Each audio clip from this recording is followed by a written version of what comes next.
Ladies and gentlemen, mesdames et messieurs, signore e signori, welcome to the 9th and last episode of Good Night and Good Luck, the radio program and podcast produced for Radio Bocconi by the students of the 3469 Television and Culture course in Bocconi University. I am their proud teacher, Andrea Quarterone, and I welcome you. Today's episode is all about tomorrow. It's all about the future. In the previous 8, we have analyzed, we have discussed, we have tried to understand what was happening in US, even in the most tumultuous and confusing moments of the US 2020 election campaign. But today we are going to look at the next year, the 2021, what will happen, the opportunities and challenges for the new Biden administration, the life after presidency for Donald Trump, with some moments of relief, thanks to some focus on the gossip side of the election and the campaign, a pretty well-balanced cocktail to us of strong and light arguments that we thought it could fit in a good way for this last and a bit emotional episode. Still, before leaving the floor to Ennio Teresi Borghesan, teaching assistant of the course and playmaker of this radio program, who, by the way, will be interviewed by students with me, okay, in the first segment of this episode. Good luck to me and to Ennio. Let me say good night, possibly. Let me say that between tomorrow and the day after, this episode will be available on Spreaker, Spotify, Apple Podcast, and as all the previous ones. And please don't forget to follow us on Instagram and Twitter. All the accounts will be not closed in the next few days. You just have to type and look for Good Night and Good Luck 2020 on more or less any platform. Ennio, are you ready to face the students? Yeah, of course. Welcome everybody. Welcome also from me. Thank you all for joining us. As Andrea said, we have a pretty intense mix of topics and argument for our final episode. The title, as you can say, as you can read also, is 2021, and it's also some reflective on what has been in the past, because we think that to try to understand what might happen next year, there will be both the final year of Donald Trump presidency and the first year of Joe Biden's administration. We have also to reflect, analyze, to understand what happened, and also both what we have covered in our first 8 episodes and what we have not. Maybe because we didn't have the time to cover all arguments on everything, or stories that may have surfaced pretty recently in this long journey that will end on January the 20th. We will start now with this special interview. Then two students of the course, Lavinia and Alessia, have prepared for me and Professor Quartarone. So I'm afraid to say, Lavinia and Alessia, you can start. Hi. Hello, Prof. Hello, Ennio. And since we are at the end of this journey, we propose to do something different and unusual also. And we would like to interview the two of you, so the person who are more involved in the topic in the radio program. So the interview will be a kind of debate. It is based on 2 questions. The first one will be asked to Ennio, and Ennio, you will have 2 minutes to answer, and Alessia will take the time and stop you when time is finished. And then after the 2 minutes, Professor, you have to answer to answer back Ennio and start a kind of debate. And you will have 2 minutes as well. The second question will be asked to Professor. You will have again 2 minutes, and then Ennio will answer back. Don't worry, no pressure. It will not be so difficult. We swear it will be fun, and good luck. Thank you. Okay, so we're going to start with the first question, and you'll be the first to start. So since the two of you has been our guides in this long journey and always acted like our professors, and guides, now it's time for you to stop acting like this and to expose your opinion, your sincere opinion. So we wanted to ask you, what do you think of the differences that there can be between our generation and yours in the expectation and needs as far as the figure of the President of the United States is concerned? So, two things. First of all, we're not saying that you are old, because we really care about our example. No, you can say it because it's true. Well, speak for you. No, you too. So do you think that there are differences about the expectations, since we have seen in a conscious way, let's say, only the Obama and the Trump presidents, while in a different way from you? Do you think that there are differences between the conception of a figure such as the President of the United States? And you start. I certainly think there are, because the first time I really started to follow the US elections and everything involved with was with the Obama first election, 2008. I became pretty fascinated by his figures, by also what was starting to be what social media is known as today, because Obama was the first massive campaign to do lots of stuff in American politics, to use grassroots fundraising, to use also what was the internet at its full extent, even though it's pretty different 12 years after. And I think that what we have seen in this, in the four presidential elections that have come after that, including 2008, of course, is that American politics have had the ability to adapt and adjust to the tools that technology provided them, and successful candidates were able to use social media and, as a consequence, to influence the electorate in the best possible way. It's on me. I think, first of all, very good question. I think that this election has achieved two big results. The first, I'm talking, as you have stated before, on a personal level. Okay, and I think that two were the big goal that this election has achieved. The first is not to have any more Donald Trump in the White House. And second, to demonstrate that a new, better, bigger, deeper, broader kind of voters' involvement is possible still in 2020. Okay, and this involvement belongs to everyone. Okay, to older and younger people. I think that the presidency of Donald Trump, that to me has been pretty problematic, has worked in a pretty good way in trying to demonstrate that politics is something that belongs to you, that involves you. Okay, because the big deal, especially with the youngest generation, is to convince them that politics is not something that is played in the White House or in the Congress or Parlamento, and then maybe it impacts in some way on you. you are politics. Every single gesture, every single decision, it's political by definition. Okay, of course, with a different degree.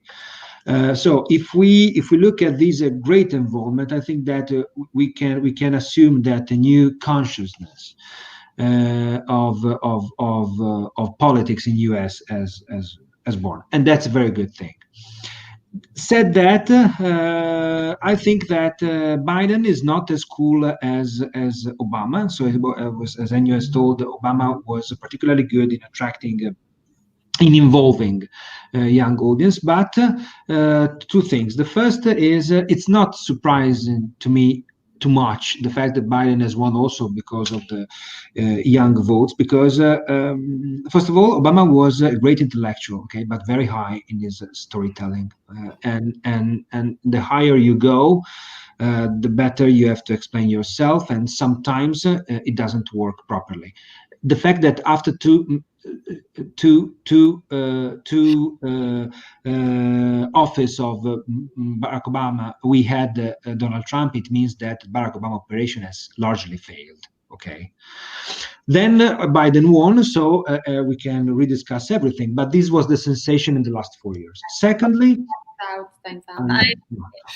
Okay, but you definitely, both of you definitely answered. Thank you very much. Thank you. Thank you.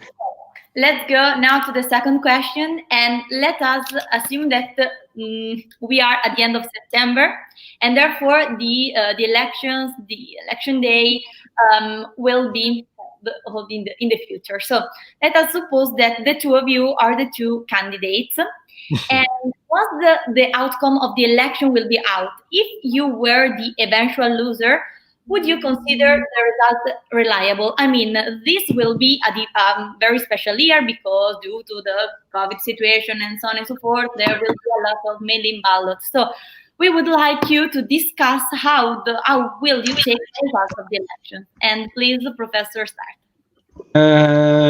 Just a question. I have to be, the candidate is me, is not Biden. I have to think.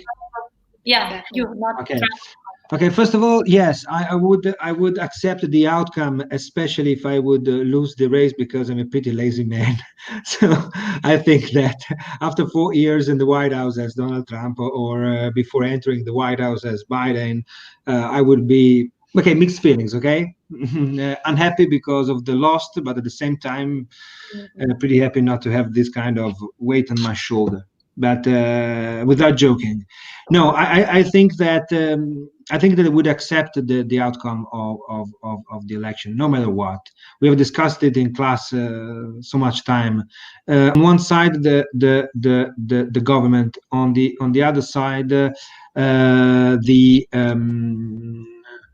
very nature of the institution. Okay, and the acceptance of the outcome of an election regards the institution, and we have to protect the institution, because if we don't protect the institution, problems will come, chaos will come, and it will be incredibly difficult to manage the country if people don't believe anymore in the institution. It can be as me as a president or as Ennio as a president, but even if I have lost in favor of Ennio, next time it could be me or someone on my side, and we don't have to damage the institution. That was the big deal and the disturbing part of Donald Trump not accepting the final outcome. This was. Okay. Thank you very much. And now it's your turn, Ennio, please. I think that the answer is absolutely, but that's an easy answer, because I've had the luck to be educated and to be surrounded by people who are educated to respect and to not only respect the institutions and what they mean, but also to have the necessary intellectual curiosity and ability to be at the same time critical, respectful, smart, and to have the ability to foresee what's in the future. Making a mess and putting some some gasoline into a fire, it doesn't solve anything. It only makes for the fire trucks the fire harder to extinguish. And but if you do that, I don't think you do that necessarily because you don't believe in a system and you don't believe in the legitimacy of the system, of an election, of a nomination, of whatever. You do that to exploit the situation at your advantage. You can be smart, you can be intelligent, you can be also sensible to what's the world surrounding you, but you have also the responsibility. If you are intelligent, if you are able to understand what's the world around you, you have the responsibility to understand that not everyone are like you. Some people may be way more subjective to fake news, to standard hypotheses, and this is a responsibility that some political people have not shown in the past. Okay, thank you. The time is over. Yeah. May I add something? Yes. Sorry, I know it's out of format, but let me say, because Ennio is right, of course. But let me say that knowing the sooner you understand the reasons behind choices and thoughts of people who thinks differently than you, it's not the easier you can accept the loss, the easier you will win. Yeah. That's to understand the complexity of the reality. It's at the base of the control of the reality itself. Yeah. So it's a very crucial question, the one told by Anya. Okay, thank you very much to the both of you for your questions. Some very interesting stuff has come out, and thank you again. We will see in the following days. Thank you, Lavinia. Thank you, Alessia. Thank you so much. We will now move to the second part of the second segment of our final episode. It is now the time of Giulia and Ray. They will do a whole comprehensive readout and reasoning and analysis of how all media have in fact covered the Trump-Biden race.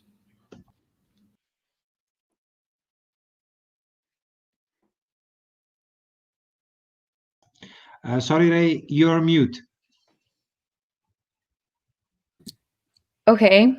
Good evening, everyone. Sorry. Good evening, Giulia.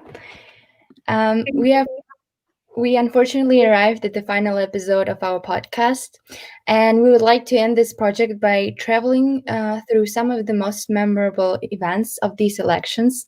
And in doing so, we cannot avoid starting from the first presidential debates, a debate that was extremely strange, chaotic, and very particular, but for this exact reason, it's the perfect example that summarizes the general disorder of this year's presidential run.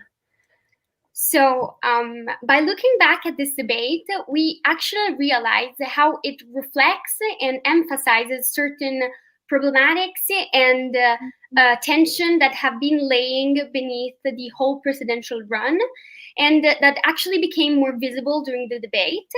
And in fact, the debate was nominated as a real shit show, and many satirical comedies were made as a reaction to this shocking event. But the interesting thing is that despite satires always tend to exaggerate, their sarcasm actually always hides a hint of truth. So for this reason, we chose to analyze these stereotypes that were outlined on the candidates after the presidential debate, and that actually turned out to be slightly true. We all remember the two different strategies pursued by Trump and Joe Biden on September 29th. We saw an aggressive and proud Trump constantly interrupting his opponent and not respecting any rule that was related to timing and to the moderator's requests. Biden instead appeared to be more poised and presidential, even if at a certain point he surprisingly played Trump's game, reacting to his insults. We can highlight one of the most shocking terms he used to address Trump, clown, and a phrase that is still resonating in our minds. Will you shut up, men? So it is clear that they probably arrived on the stage with two very different purposes. So Trump's aim was entirely focused on winning the competition. He diminished his opponent, he kept interrupting him, he rarely looked at the camera and always stared at Biden as a predator does with its prey. And he always tried to divert from the topics that he didn't want to answer and to discuss about. Thus, it is clear that Trump's aim wasn't to discuss and explain his project and the consequences of his plans, but rather to appear, distract, and just create confusion as usual. On the contrary, Biden's aim was more focused on presenting his projects rather than on the competition itself. And he looked directly at the camera. He pointed his fingers to the audience more than once, urging viewers to vote for someone who actually cared for the Americans. And despite Biden's generally transmitted to the public a sense of antiquity in the way he spoke, but also in the content of his projects that were denominated as very old style, this time he actually reacted to Trump's provocative actions. And the public really appreciated this. In fact, many T-shirts, gadgets were made with his quotes. On the other hand, by analyzing Trump's attitude, we can certainly say and notice that, as usual, he was depicted as a politician with an extremely peculiar and strong personality, a man that is extremely direct, impulsive, and not afraid of saying out loud whatever crossed his mind. He never thought about the consequences of what he said, and also he never even tried to contain himself or filter his words. This attitude was probably nurtured by not only the freedom that media allowed him to have, but also by the spotlight that he was always put under. But how did he acquire such a huge visibility? So Trump is probably the perfect subject that engages the audience. He has a strong personality, he is aggressive, he always hides a hint of humor and sarcasm to cover up his politically dangerous statements and his provocative speeches. And he openly says things that people would never expect a politician to say. And also on a physical level, he is perfectly recognizable. He is orange as a carrot, people say, and he looks like a plastic doll. And this is actually a paradox, because despite all these characteristics that individually appear extremely ridiculous, when put all together, they create the perfect character that engages the audience for its uniqueness and originality. And as a comedian once said, he quoted, "There's no greater comedy engine than Trump. If he's going to continue to say ridiculous things, it's going to be a business opportunity." And the fact that Trump is potentially a business engine for media was probably one of the reasons that led him to acquire such a great success and visibility during these last years, despite actually being such a controversial and inappropriate figure. And the presidential debate, in fact, clearly demonstrated Trump's extreme confidence in being aggressive and disrespectful, but not just towards his opponent, but towards the actual US institutions, as he didn't respect the timing nor the moderator.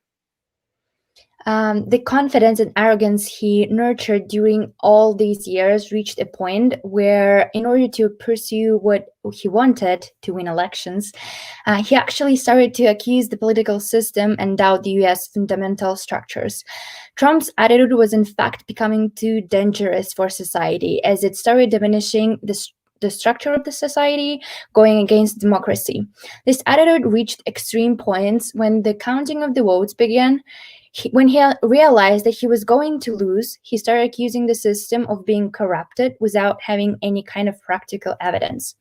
Trump continued doing so, and after the election, when during his first speech since the election night, he largely accused state in illegal voting, claiming that if votes were counted properly, he would definitely be the winner. That was probably the moment that forced the media and the public to change perspective on Trump's freedom of speech. culminating in cutting him off. NBC, MSNBC, ABC, and other news networks showed their unwillingness to further accept Trump spreading fake news to publicity. CNN's Jake Tapper said, "What a sad night for the United States of America to hear their president say that to falsely accuse people of trying to steal the election." Yet, one of the interesting parts worth mentioning is how the so-called Trump's best supporter, Fox News, as we mentioned in our first episode, ended up with completely switching sides when its host Neil Cavuto also interrupted press conference of Kayleigh McEnany with her proof for unfairness and the fraud of the election system. In fact, the media's aim, other than making profit, is first of all the one of preserving the institution's state's authority and uniting society. And with Trump, things had become more difficult. Okay, thank you. So it is clear that the general public opinion actually changed a lot on Trump lately. At the beginning of his career, people were generally engaged by its strong character, by the uniqueness of his personality. And despite he has always been criticized from the beginning, these critiques have always been accompanied by a lot of popularity.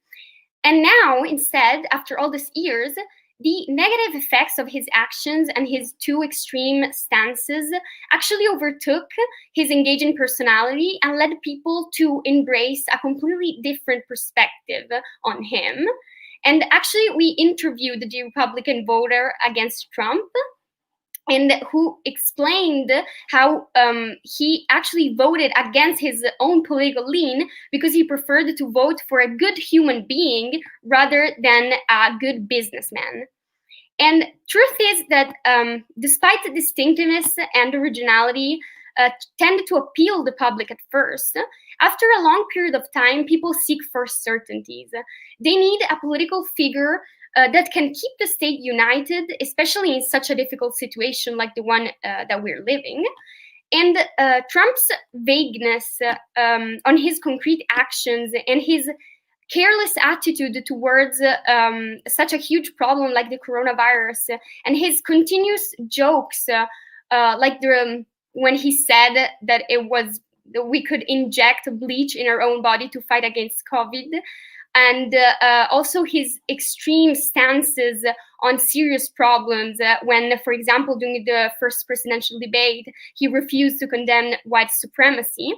Everything is actually making him lose credibility, power, strength, and influence on people. And also his refusal to concede is making the situation even worse. He's not only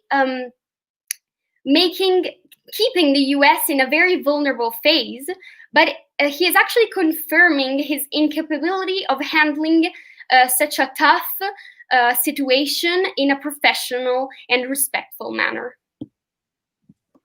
And as a conclusion, despite Biden has been criticized a lot for being too old, looking pale and sleepy, in a situation like this one, he's probably the best candidate between the two. The US citizens have demonstrated the need of a more stable and peaceful candidate right now, and that is what they actually voted for. Thank you, Ray. Thank you, Giulia. It was really interesting analysis, and I think it was the perfect way to describe on your team's perspective, but not only on your team's perspective, what has been the race for the White House so far, and also on its aftermath. So it's definitely a great topic to include in our final episode. So thank you both. And we will now move to a different subject, actually, because we will have 3 members from 3 different teams.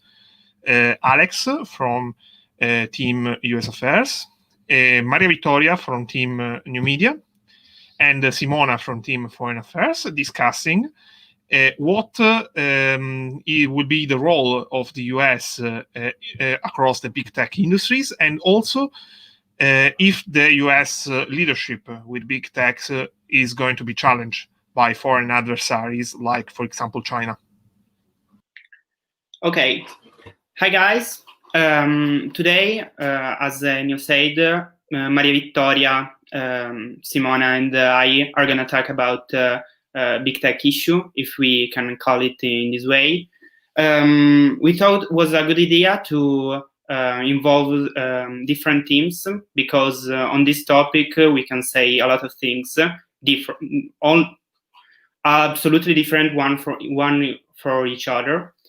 Probably if you're living in the west side of Europe, like if you're living in Italy or in Europe, in the west side of the world, if you're living in Europe or in Italy, you're heard in the news topics as, I don't know, privacy issues, or fake news issue, or it's right that a few people of this sector have so much wealth and so much power, or this kind of stuff.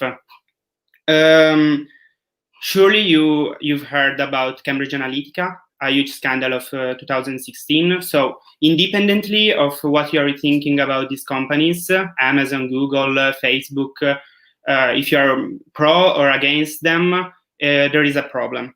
And about that, America in this year moved a lot on this issue, because I don't know if you remember, but things like the big tech antitrust report and the congressional testimony of Jeff Bezos and Mark Zuckerberg and these people was a huge media event, and you can find it on the YouTube if you are search, but was only a conversation, nothing was only a conversation.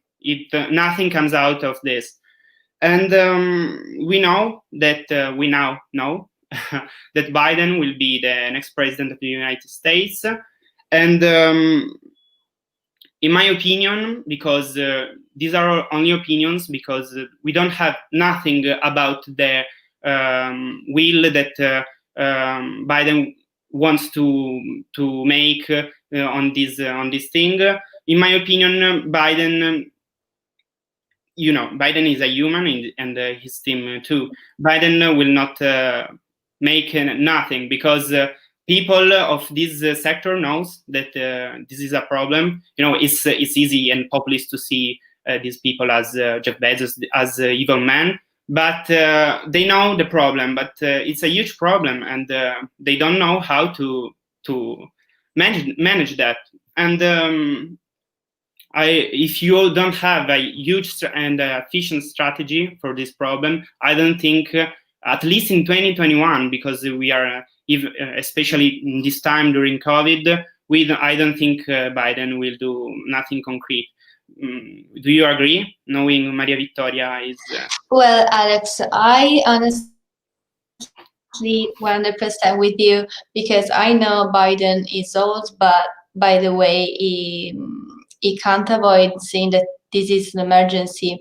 We are using these tools more and more every day, especially in these situations in which, in lockdown, you can't help using them. You are at home with your phones only. And honestly, I prefer thinking that he probably avoided this kind of discussions only because he preferred focusing on some other issues that were seen as more important and more important emergencies compared to others. For example, COVID situation or the environmental situation. But by the way, one thing that I know for sure will change is the 230 section. They are planning a reform to let the others understand. You were asking that. No. Okay. To let the others understand that it is a law about the internet communication, that stating that social media are different compared to the other providers of information that you can find in the internet, and these allow them to have more freedom and establish their own laws to, for example, protect the data, the privacy, or for example, obscuring some issues.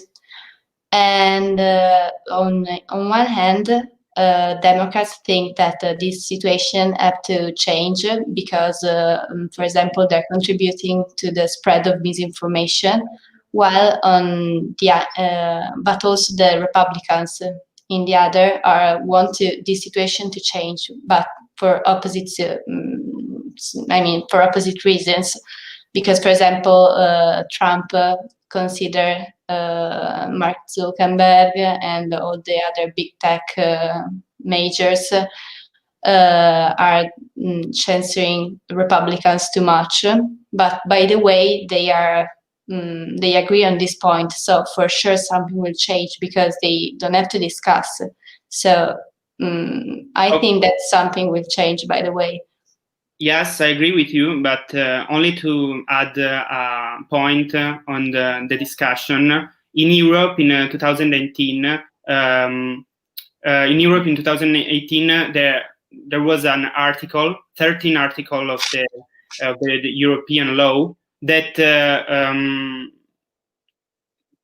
make exactly what 213 section wants to do.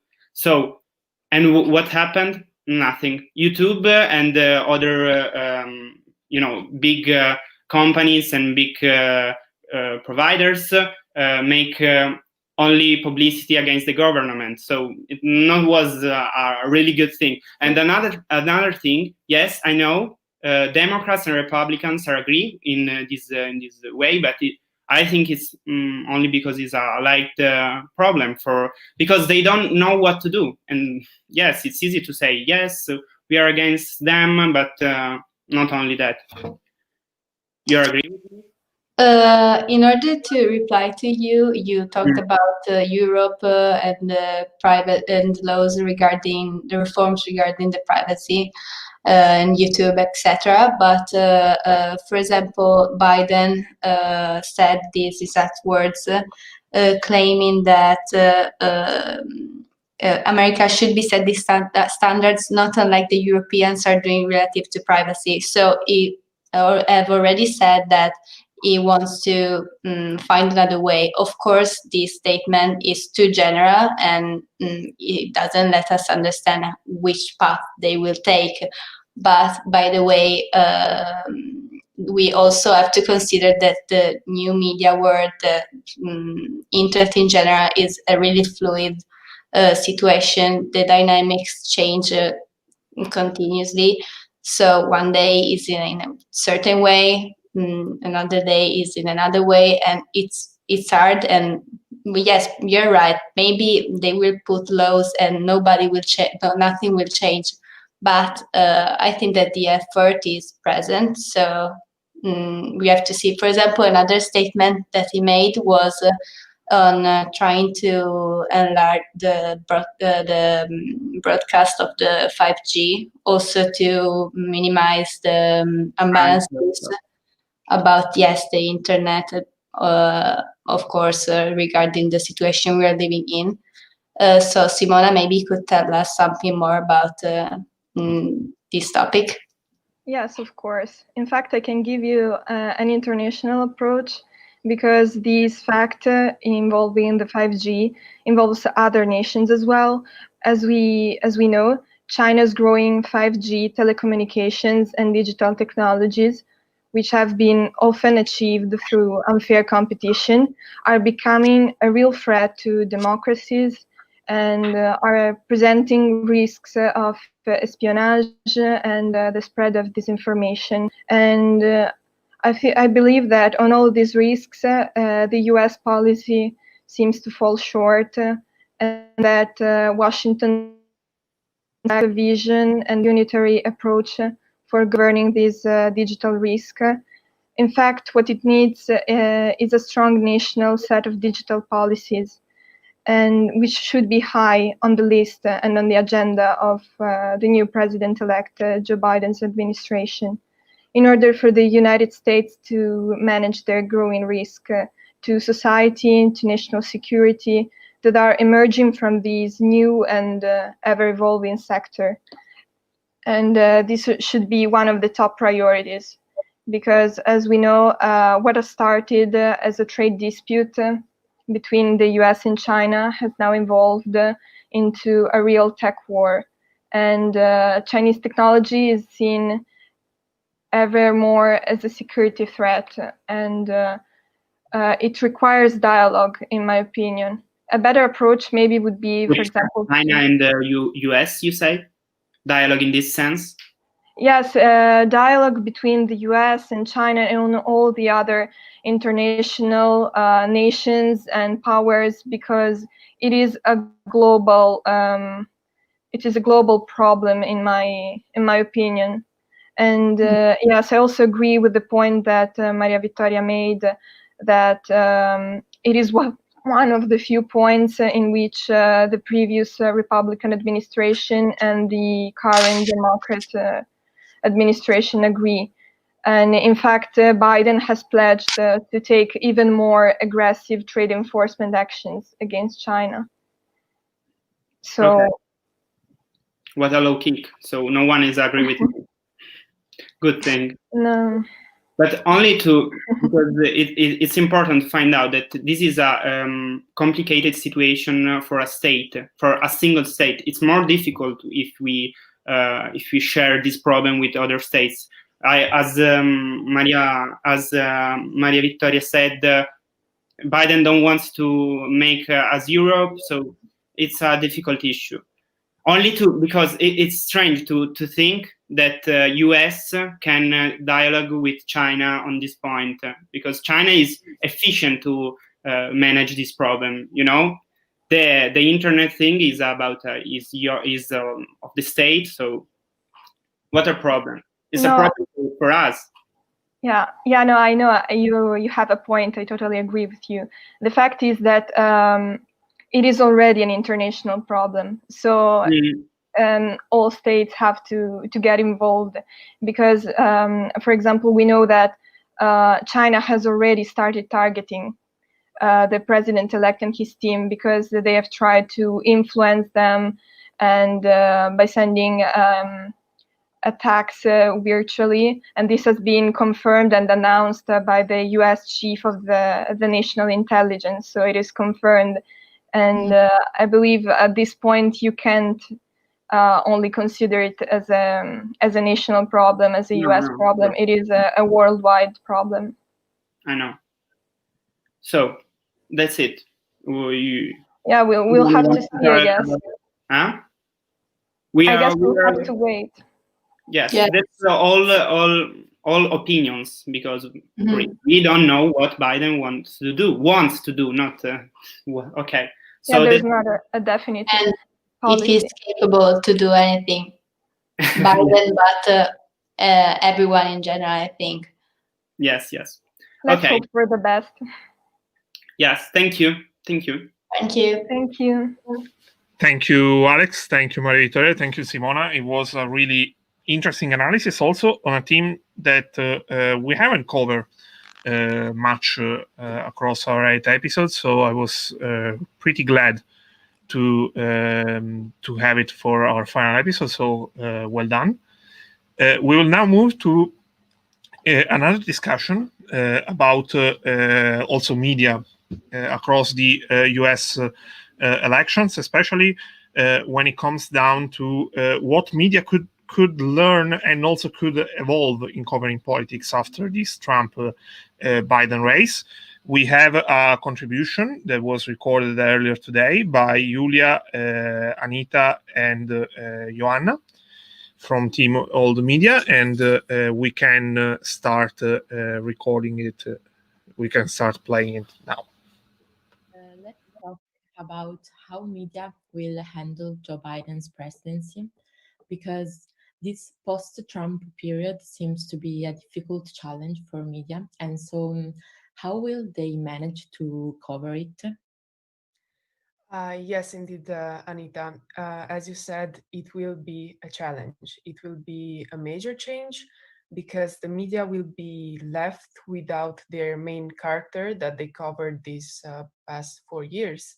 Indeed, as we know, Donald Trump has provided them with daily materials on which to talk on, not just from his statements, not just from his official statements, but just from every action that the president did, and also his Twitter feed.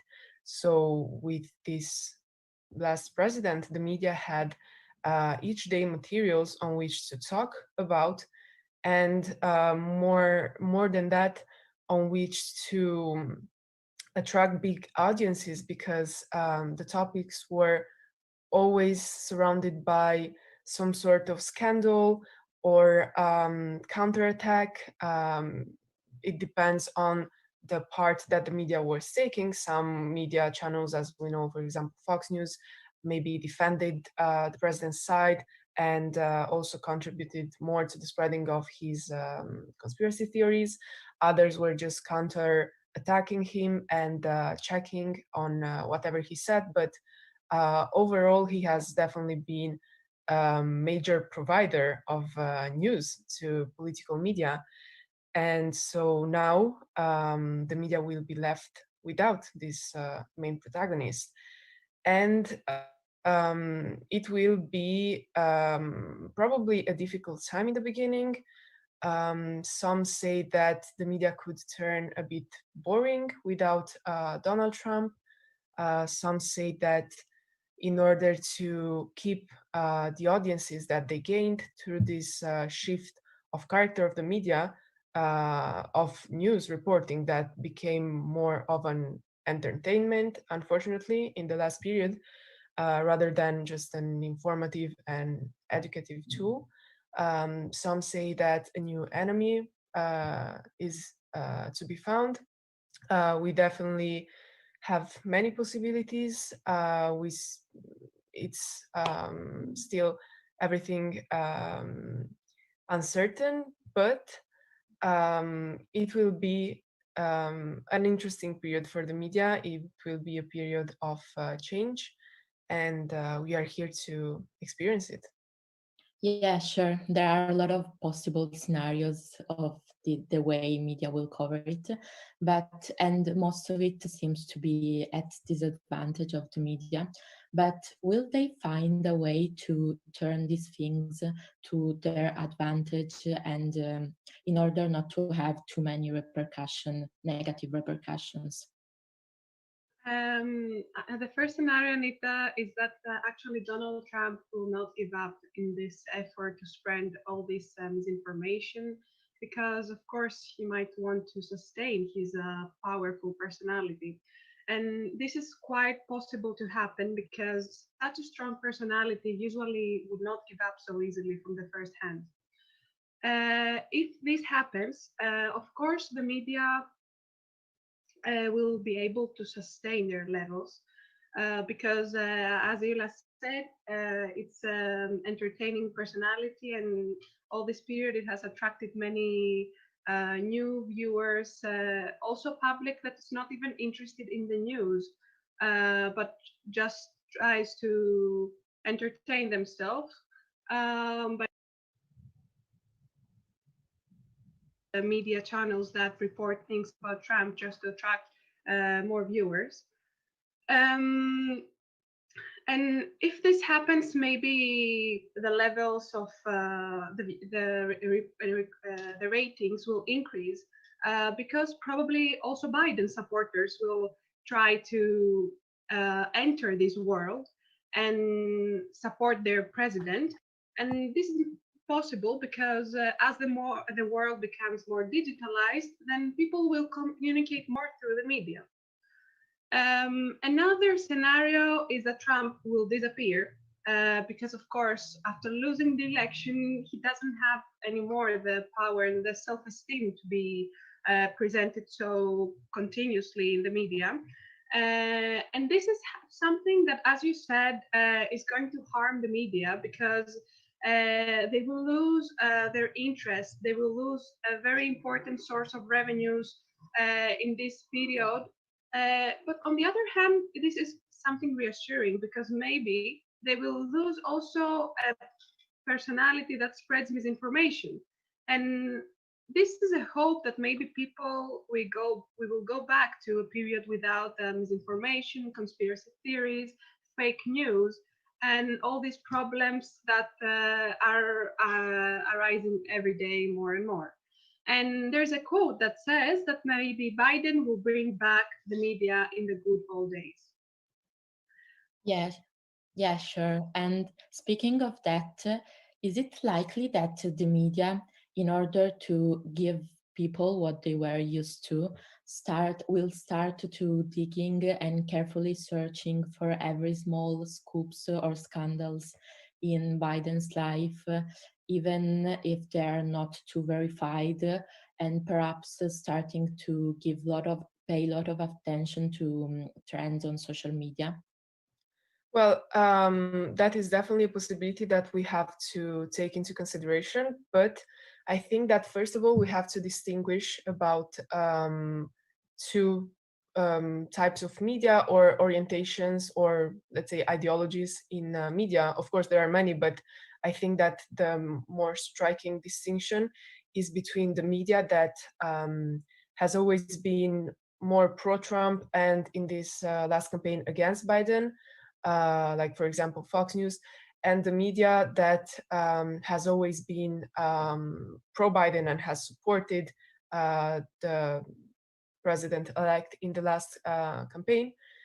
And so in the first case, yes, I think that definitely the media will try to dig, let's say, dig dirt out of Biden's past. And at least for the first few months, they will try to bring up some mistakes that he did in the past, because as we know, as every political man and as every man, of course, he has done some mistakes. And they will probably try to publish them in order to make the new president look bad in the public's eye.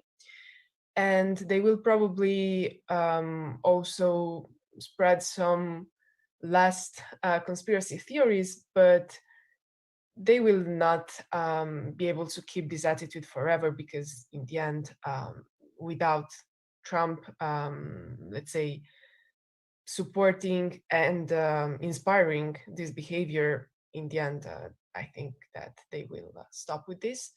But on the other side, there's the other part of media which will probably work with Biden in order to build this presidential figure and in a way maybe gain more consensus around him. But Biden will have to also work with them, because he's known for being not the friendliest with the media, in the sense that he is very talkative, but he doesn't go into more personal details or the backstage that other presidents have used us with. Trump, for example, first of all, but also President Obama was more personal. And so it will have to be a teamwork between the media and Biden in order to help build his figure, and to also spread some ideas, or not necessarily ideas, but propositions that Biden has. For example, now with the vaccine, it's a very controversial topic. As we know, there are many people that are probably against it, but people have to be informed. And the president has repeatedly said that the vaccine is safe and that he himself will take the shot before the public in order to prove them that everything is safe. So the media could be a very useful tool in order to help Biden in his presidency. Yes. Yes, and what about Trump? Will he be still able to steal the show, or will it be increasingly rare to see him in the newspapers and in the news in general, even if, as we imagine, he will continue to spread chaos on social media? Of course, Anita, this is very unclear and nobody can predict how the media will act in this case. I believe that the media will continue to support him in case he will be present because they have seen that their records and their ratings were increased with his presence. However, if President Trump disappears from the media world, then probably the media will not continue reporting things about him because they will not have any source or anything to report about him. It's very unclear. Nobody can actually say right now, and we'll see. Yeah, sure. As we have said, there are a lot of scenarios that are possible, but one thing that is sure is that this new presidency will bring new major changes in the media's world. And so, but none of them, as we have seen, is predictable with certainty. And so we are just waiting to see what will happen and how will they manage it. Okay, thank you, Julia, thank you, Anita, and thank you, Joanna, for your intervention. We are back live here on the Good Night and Good Luck, our final episode for our series. Let's move to the second block of the night, and we will have now a really interesting discussion between Lorenzo, Martina, and Francesco. About the culture, U.S. politics, U.S. government, this relationship, and also what can be expected looking into the future. Yes, so we can say that when politics comes to culture, it cannot just be reduced to questions about funding or strategic plans. The very nature of culture, in a way, implies a broader and deeper reflection, which is too often underestimated.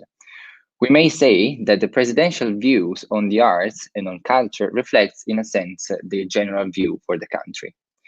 Even if the theme of arts and culture was not central during these elections and did not reach like spotlight and the first pages on newspapers, we can understand how different Biden's and Trump's stances on cultures are. The Republican Party, for example, didn't add and didn't mention anything at all about culture from 2016 to 2020. President Trump, in his acting as president, made very clear his approach towards culture. Right from the beginning, in his first federal budget plan, he proposed to abolish the National Endowment for the Arts and the National Endowment for the Humanities, even though the NEA's budget was, for example, only 148 million, namely the 0.004% of federal spending. Again, when it has come to his last budget plan, the one for 2021, Trump once again called for the elimination of the NEA and the NEH, as well as the Institute of Museum and Library Services and other important cultural institutions. They were classified under the section titled Stopping Wasteful and Unnecessary Spending, and the official reason was that these institutions were not considered federal responsibilities. The funding for the NEA has been threatened before, but no U.S. president since the formation of these institutions has never suggested suppressing the institution entirely. And ironically, the impressive building that used to house the NEA in Washington is now a Trump hotel. Luckily, the U.S. Congress has rejected the Trump's calls and retained the agency's funding. But as we said, when it comes to arts and culture, we cannot limit ourselves to budget plans, and we must consider the broader meaning of these choices. In the Trump and Biden, in Trump administration, what was at stake was an entire system of values. As Tanya Selvaratnam, who is an American artist, writer, and producer, stated, Trump has sought every opportunity to undermine and attack the freedom of speech and creativity. As a matter of fact, as the State of Artistic Freedom 2020, which is a publication made by Free News, a non-governmental agency which collaborates with UNESCO, the cases in which artists and artworks that were critical of President Trump were targeted or censored directly by the president have been several in the last 4 years. However, the fact that Trump has become a hate figure for many people on the left associated with the arts also stimulated creativity even more by offering them something to oppose and to rail against. This is one of the main reasons why this election represented a watershed in American history, especially for cultural history. The past, the present, and the future of who we are as a nation and as citizens, and who American citizens are, lies in arts and culture, and which is the expression of a nation's soul. From this perspective, after Joe Biden's win, we can hope that culture and arts will live a new period of support and promotion.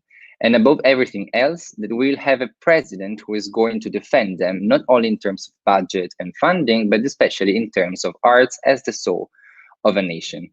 In the end, I may add that any civilized society must cherish artistic expression, and nowhere more so than in a country as the United States, prides itself of being the land of free.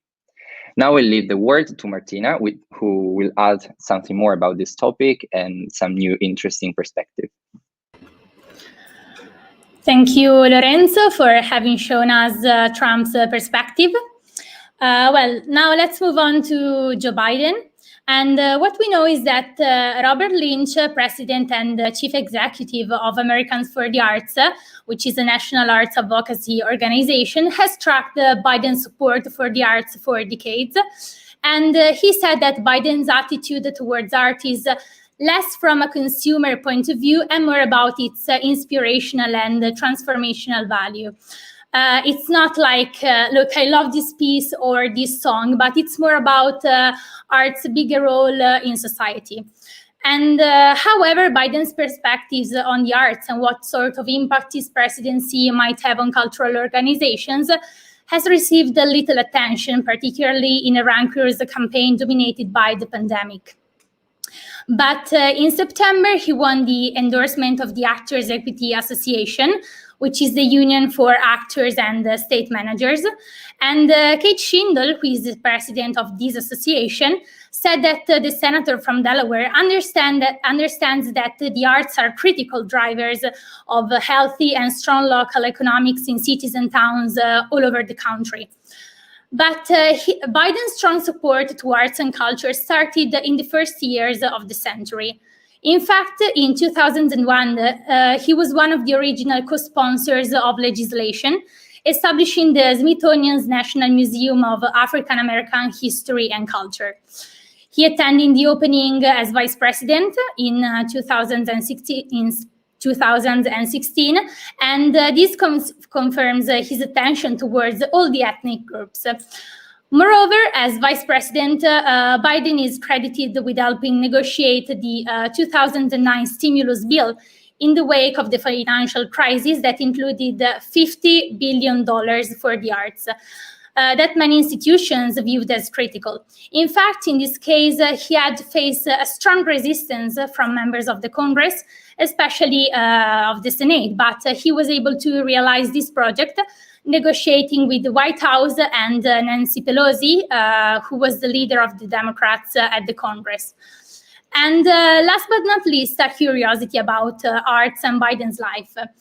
In fact, what perhaps not everyone knows is that poetry has had a great impact on Biden's life.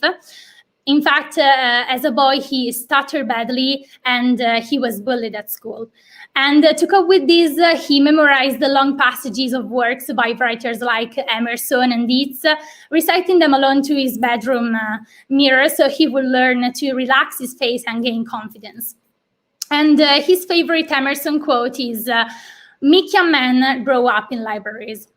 And today, as a politician now known for his loquacity, he regularly quotes from Heaney's The Cure at Troy. And he recited some of it during his acceptance speech in August at the Democratic National Convention. And now I leave the floor to Francesco, who is going to talk in a better way about Biden's perspective. Thank you. Thank you, Martina. Well, after these 2 points of view, I will try to sum up. Well, the Biden transition team has not yet announced a formal platform for the DRs, but unlike the Trump administration, they are at least likely to have one. Obama, for instance, was the first president to release a presidential platform for DRs, which included, for instance, increased funding for the NEA, attracting foreign talent with a streamlined visa process, affordable healthcare for artists, and development of public-private art partnership through federal grants. Moving on, however, should he need, talking about Joe Biden, to call on star power, Biden will have access to far more mega wattage than Trump's roster of Lil Pump and Kid Rock. As a candidate, as Lorenzo mentioned before, Biden garnered endorsement from such high-profile names as Taylor Swift, Cardi B, Brad Pitt, Lady Gaga, Bruce Springsteen, and Billie Eilish. In order to be better aware of the possible differences between the two administrations, I would like to outline some words told by Joe Biden that also Lorenzo mentioned before, that Joe Biden told in an interview in August in a tone that was pretty unfamiliar to the Trump ethos. He indeed said, "The future of who we are lies in the arts. It is the expression of our soul."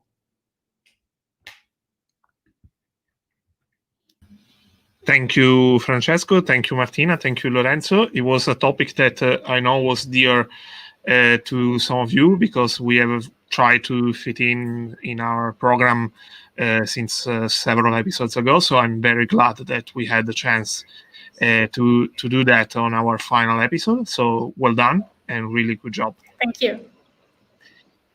Thank you. We will now move to another topic concerning this time foreign affairs. We have Marianna from Team Foreign Affairs, of course. She will talk us about what could be expected for the relationship between the US and us. For us, I mean Europe, I mean especially the UK, of course, but also the three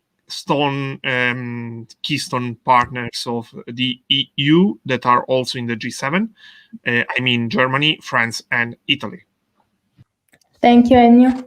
So as we all know, every 4 or 8 years, the US elects a new president who holds a different view of the relationships with his predecessor. And the countries of Europe have to adjust them.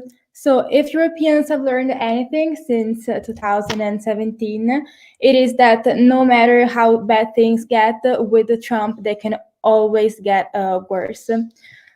So every European country is concerned about the sort of unpredictability of the White House. And all European countries are, worried for the possibility of a second mandate for President Trump. For example, the three countries that we can talk about are Italy, France, and Germany.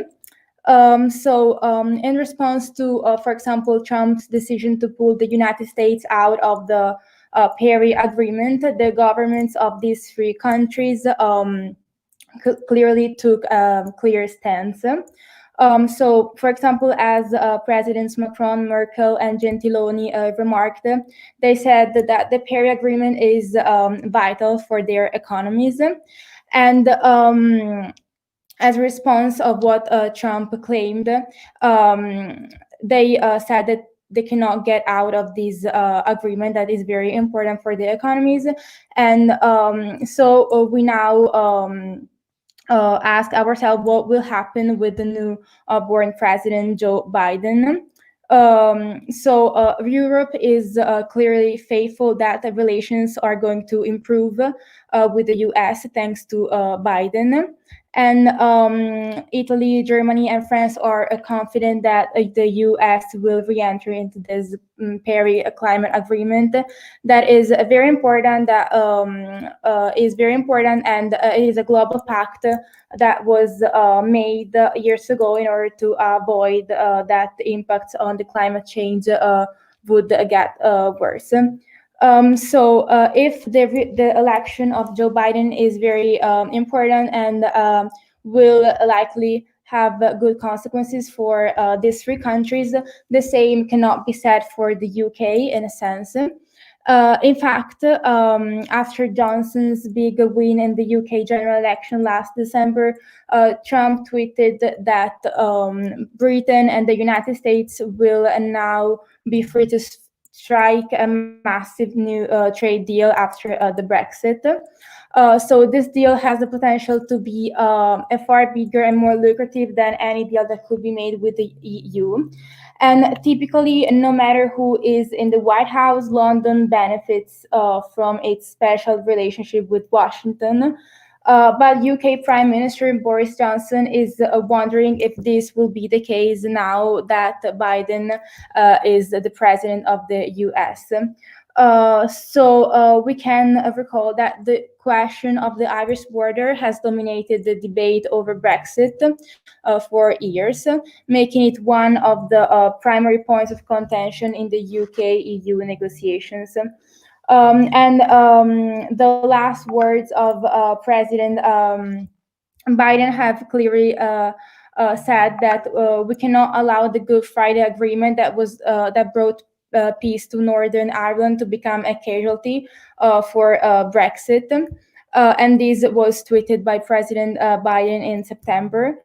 And any trade deal between the US and the UK must be contingent upon respect of this agreement. And he concluded with these words. So we will have to see what will actually happen now that Trump is not anymore the president of America. And this is all for me. Thank you, Mariana. Thank you for your analysis and your recap of what could be expected in 2021. Of course, we have seen that foreign affairs are a keystone of the future Biden administration. In fact, President-elect Biden has announced his nomination for Secretary of State in Tony Blinken as one of the first members of his future cabinet to be announced. So we will definitely have a look on that on the future. We'll now move to a part of our program, of our final episode, that is quite lighter on the topics discussed, because we will first start with Lydia, that will join me on screen, interacting to see how celebrities, actors, singers, who played a relevant part actually in the social media, especially discourse, also concerning about politics, and especially this year with everything that has happened, have reacted to the 2020 US election. Well, yes, Ennio, as you said, Team New Media has deeply analyzed the connection between the digital journalists and influencers and their media's coverage of the US elections. So therefore, so far, the celebrities, and by meaning celebrities, I'm not just referring to the political ones, have played an important role for this election. Not only Barack Obama supported his fellows, as he would say, through the campaign, for example, with Instagram Live conversation or Reels or IGTV. But even his wife, Michelle, has asked for the help of celebrities to get as many Americans as possible out to vote. And that was a successful move since many replied to her call, joining the hashtag voting squad. And in helping her to spread the voice, lots of Reels and Instagram stories have been made to hype up the mail-in vote. So thanks to which we saw the highest voters turnout. And I'm sure that if you have followed our podcast, you know all of this. So with me, we will focus, as Anya said, on how the celebrities have been reacting to the news of Joe Biden as the next president-elect of the United States. Lydia, who do you think had the most so-called average Joe reaction of the celebrities? I would start with Jennifer Lawrence. Like she, as she said, had no choice but throw a little party right under the house after the news. So like shrieking in elation with "This is America" of Childish Gambino's plays out of her handheld speaker. And then I will say I hope that the party was socially distanced, of course. Yeah, it was, and she was wearing mask for sure. So like everything was fine, social distancing and everything. But yeah, she had that pretty pleasure.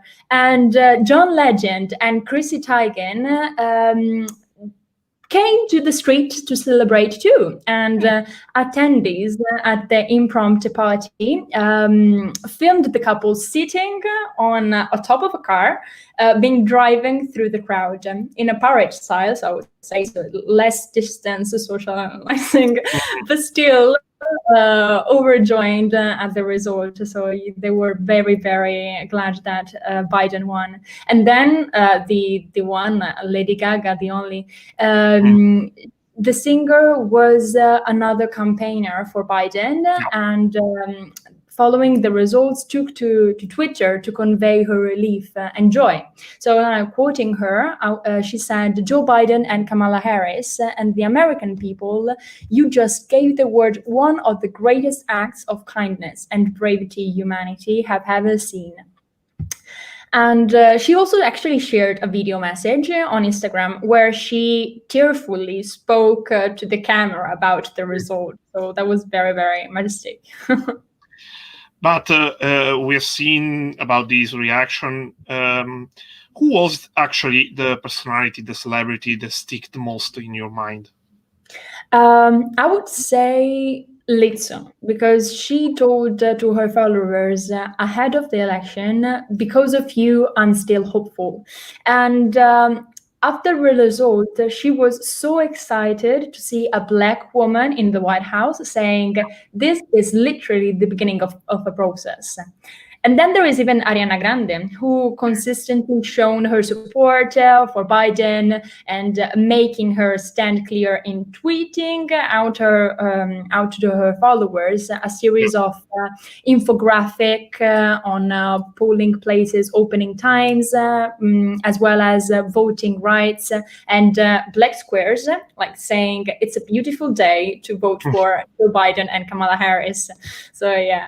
And the morning after actually the voting, she shared some positive updates, even of the election, including Sahara McBride becoming the first transgender person elected to the state Senate. And when Biden and Harris, and when Biden and Harris victories was confirmed, Ariana Grande was another celebrity who left the home to observe the celebration, which she documented on Instagram. Yeah. Okay, really nice. We've talked about celebrities reacting to the outcome of the elections, but I must address the elephant in the room. We haven't talked about him at all in our first 8 episodes, but the one and only. We cannot end our program without talking about Kanye. What can we say about Kanye? Well, Kanye was the very last minute entry to the election that no one saw actually coming.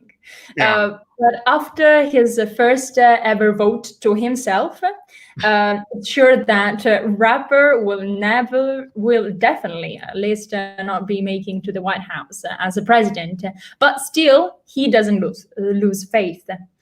because he has already got his sights set on 2024. Posted on Twitter, Cayenne 2024, with the description, well, weirder things have happened. So what can we say? That, of course, we cannot predict the future, but for sure 2024 would be an interesting year with the Trump and Cayenne running for presidency. But like, there is even Jennifer Aniston who urged her followers not to vote for Kanye West. And she posted some Instagram stories to wish her followers as a happy election day, and then like she celebrated Biden and Harris' victory by sharing a viral clip of CNN Vance Jones emotional live on air reaction to the news. So yeah, she is a super Biden and Harris supporter. Well, 2024 will surely be really interesting. I hope it will be briefer and lighter than this year, but I think that it's a low bar to match. Thank you very much, Lydia, for this segment. It was really nice and a really nice conversation, leading also to another lighter theme of these episodes, because Sofia, Anna, and Alessia have discussed yesterday, pre-recording this bit, about stories with myths, but we can say also lighter stories about first ladies, animals, and everything that is about the White House, but also external to the actual political race. Good evening, everyone. I'm Alessia from Team New Media, and these are Sofia and Anna. It's been a long, it's been a long campaign, and during the past episode, we didn't have the time to talk about light topics running the White House. So we will discuss about gossip about this 2020 elections. So first thing is that it's Christmas time. So and Christmas has arrived also at the White House, and we have seen this from Melania's social network.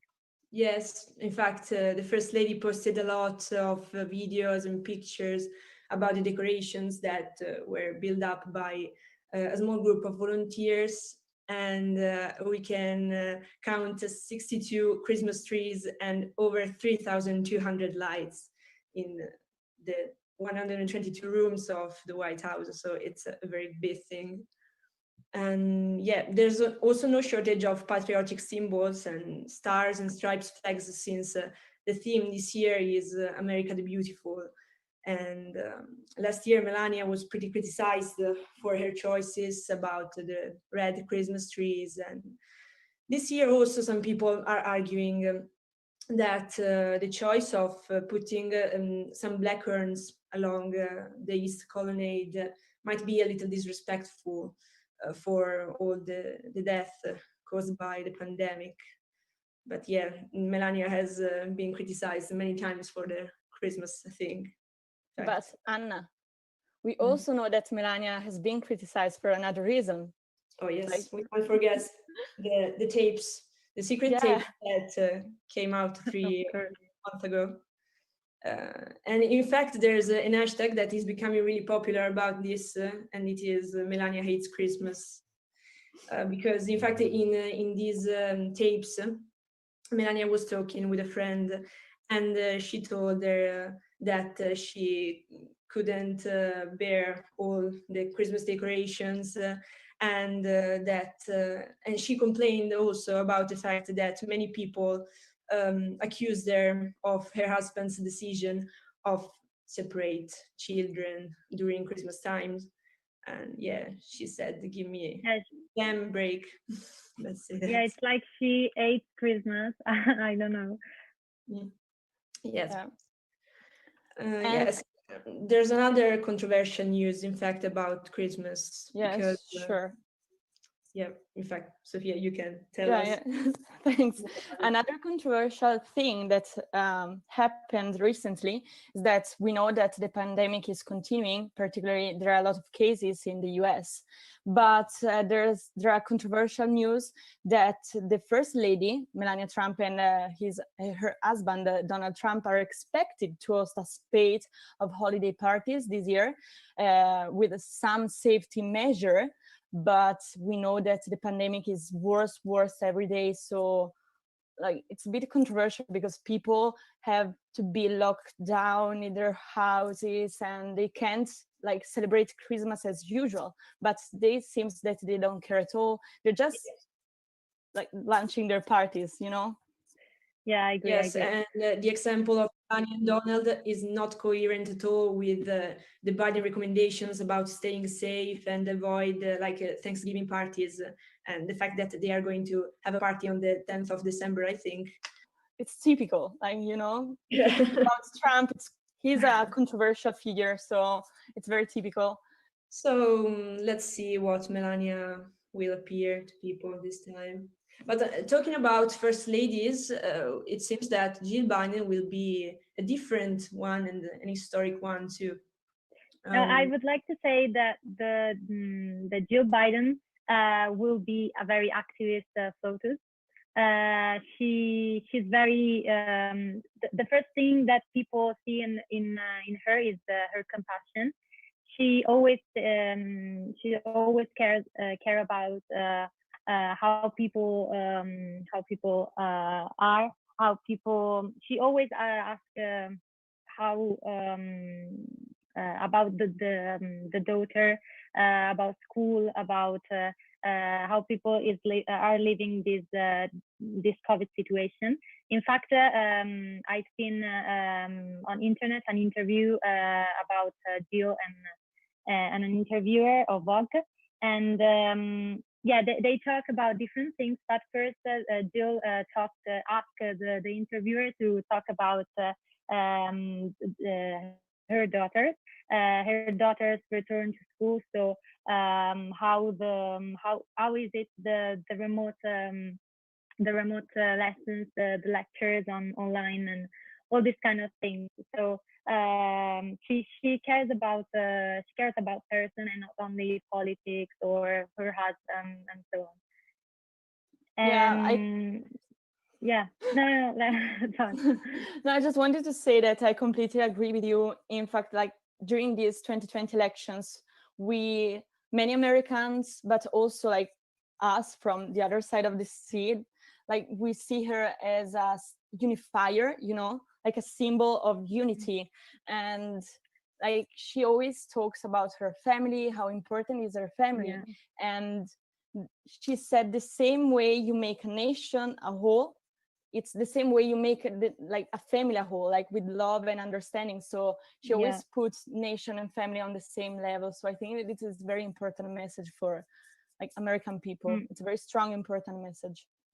Yes, and overall, she is also a teacher, as also Joe Biden said. Exactly that. The Democratic National Convention, he said, teaching is not what Jill does, it's what she is. And she also tweeted exactly. Yeah, absolutely. And I would like to add something that she identifies herself.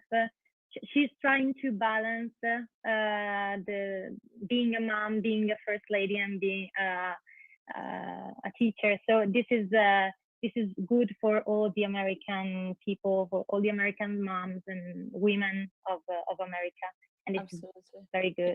This expectation that the first lady should be just the first lady and like annihilate herself. Yeah.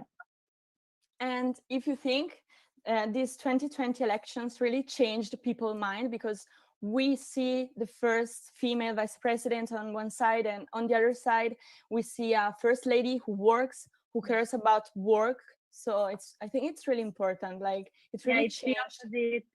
It's the opposite of Melania. Yeah, absolutely.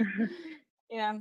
I don't know if you know, but many people started to call Jill Professor PLOTUS. And yes, so we can see that Biden cares about women, but he cares also about pets. Yeah. Yes, of course. He's willing to restore a White House tradition of presidential pets. Yeah. That's yes, it roots back to Jefferson, I think, and we missed like 4 years of pets with Trump because he is the one who didn't procure any pets.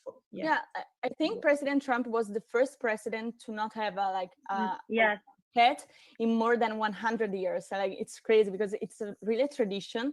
And when some interviewer asked him why he didn't want a pet, he said, like, I don't have time to walk my dog in my garden. I was like, yes, what? okay. I can't believe it. I don't get it. He has time to go golfing, but not to have a pet. And also, like, you're the president of the United States, so I think you can have a person who can walk your dog. I don't know, like. Yeah, but also I think also Melania can do it. Can take care of a dog or no. She has to take care of trees. I think that in a certain way, having pets softens the image of the president and creates this atmosphere of a family, the White House as a family. Yeah, of normality. So, yeah. And also, I don't know if you know, but I think you know that one of the two dogs, like one of his two dogs, is adopted from a shelter. Yes. Yeah, Major is adopted, and I think he would be the first dog adopted in the White House. No, like the first one is Champ, okay. And I think he like bought it when he was vice president, and then there's Major. I read something about it that Biden told reporters that in 2008, Jill said, "I'll make you a deal. If you get the vice presidency and get elected, you can get a dog." And then came Champ. And also he like named his first dog Champ because his father always told him when he was younger, "Get up, Champ," when life was challenging. So like it's a curious thing, like yeah. We have talked about many sweet things about Biden, but during these elections, I think there have been also many gaffe and yes, lots of that. I would start with the most recent one, that is Rudy Giuliani hair dye. Oh my God, yes. Rudy Giuliani was the mayor of New York, is an attorney, and he is a Trump personal lawyer. And he held a news conference some days ago, during which he continued to support, the president's baseless assertions about fraud elections, etc. Yeah. And it seems that this press conference was getting like a little hot because through his presentation, Rudy sweat so much that his hair dye started running down his face. It was like he was melting. I saw that during the Late Show, Stephen Colbert joked about it and said, "Remind me, is it a good sign when your lawyer starts melting?" Yeah, so funny. Yeah, I think that there are a lot of also GIFs and tweets on Twitter and all the other social networks that represent this gaffe of Rudy Giuliani. Yeah. Like all the others gaffe about politics and no politics. Yeah. Yes, I also remember the memes about Michael Pence. I think that it was one of the most funny. Oh my God, yes, I remember. About the fly, yeah. Yes, in fact, during the vice presidential debate, a fly landed on Vice President Mike Pence's head, and she sat there for a full 2 minutes. Yeah, that's the crazy thing. Like, the fly stayed on his head for a long time. I couldn't believe it. Like, two minutes and a half. 2 minutes and a half. And flies, according to conventional wisdom, are drawn to faces, so the parallel is immediate. And I read many comments like that's the confirmation what Pence was saying is bullshit, or like help this campaign fly. Yeah. Oh my God. But like, girls, I was thinking about like political gaffe, and I think we agree that the most ironical gaffes are made by Trump. Like, do you remember when, like, a few days before he and Melania tested positive for coronavirus, like Trump made some jokes about Biden wearing always a mask. He was like, why do you always wear a mask? Like, oh, you are alone and you wear a mask. And like a few days after he tested positive. Yeah, it was like crazy. Ridiculous. And I think this didn't help his campaign because, you know. No, at all. No, because like people are like Americans are struggling with the coronavirus and you just make fun of someone who wears properly a mask. And at the end, we saw the final result. So, but I would like. Oh yeah, sorry. Go. No problem. Okay, so I would like to add something about all this stuff, and that is there is a website called Jiffy where there are lots and lots of GIF and stickers about all these gaffes about what the candidate said. The most shared GIF was the "Will you shut up, man?" Yeah, the sentence said by Trump during the first debate, and it was viewed and shared by I think all Americans. Yeah, we also share this on our newsroom Telegram group, for example. So Jiffy is a search engine, is a website very used in America and in all worlds. And we can find also other GIFs about Mike Pence and the fly or about Trump and the COVID. Yeah, you can search, you can find everything.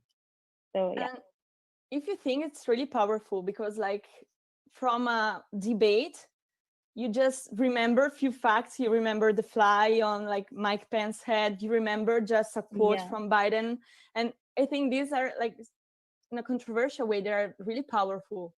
Like, in this campaign, in this year, I think images are very powerful instead of written things. The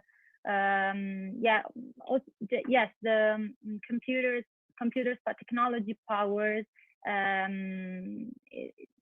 Technology is very powerful because you can send a GIF, a sticker whenever you want, wherever you are, and just click on the images and also because GIFs are very they are faster, but they are everyone can use it, everyone can understand the meaning because it's an image, it's an image that continue to do the same thing. It's a loop. So I think this involves also youngest generation. And this is also the difference between these elections and the past election in 2016, because now the technology is powerful, is stronger than before. And it has improved. I think that GIF didn't even exist in 2016. No, I think yes. Or we didn't use them so much anyway. And last but not least, like girls, we have to have a look at the fashion side of these elections because, like, we can't just stop here. We have to talk about fashion. And if you want, I can start saying you just a few things. Like, I read some articles, and I think that these election results meant a lot for American fashion designers because I read a whole article on Vogue fashion. It was really long, so I'm just saying the important things. But like, I understood that fashion designers are really influenced by the political presence of a president in America. So during these 4 years of presidency of Trump, they felt like it was like a dark period for them, and now they feel like they can breathe again. And I think it's really a cool thing. But also, like, the era of Trump presidency forever changed fashion because on one side, American designers felt like suppressed by his presidency, but at the same time, they felt pushed to use their voice with their job and to introduce politics and social messages into fashion. So I think that following the summer of 2020, like talking about fashion, almost every person went into every fashion show expecting to see like a social or political statement from a fashion designer. So I think that we can surely say that fashion is political, and that at the same time, politics influences and changes fashion ideas. And I'm thinking about Kamla. I don't know what you do. Yeah. What do you think? I agree. Yeah, I totally agree. I think the best example is the white dress she wore during Victory's speech.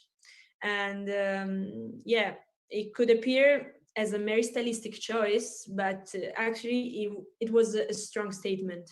And the point wasn't about like advertising the brand. Instead, it was about wearing something that reflected her powerful words in the night of nights. And it was something that reinforced her message without distracting people from her speech. Yeah. And yeah, the white pantsuit that she wore was a nod to the suffragettes, and the possible blues was the power accessory of Margaret Thatcher, the first female prime minister. So a strong figure of an empowered girl. Yeah, I think it was a strong message. Yeah. And I would like to add also that she has spent much of her time in the campaign wearing sneakers. Yeah. So it's the first woman that during an election wears sneakers. Because if we compare her to Melania wears also always a Gucci dress or Hermes bag and high heels and elegant clothes. And Kamala not. She don't follow the rules. She wears also always sneakers and comfort clothes. And yeah, she has lots of pair of All Star, of Converse, of sneakers, and yeah.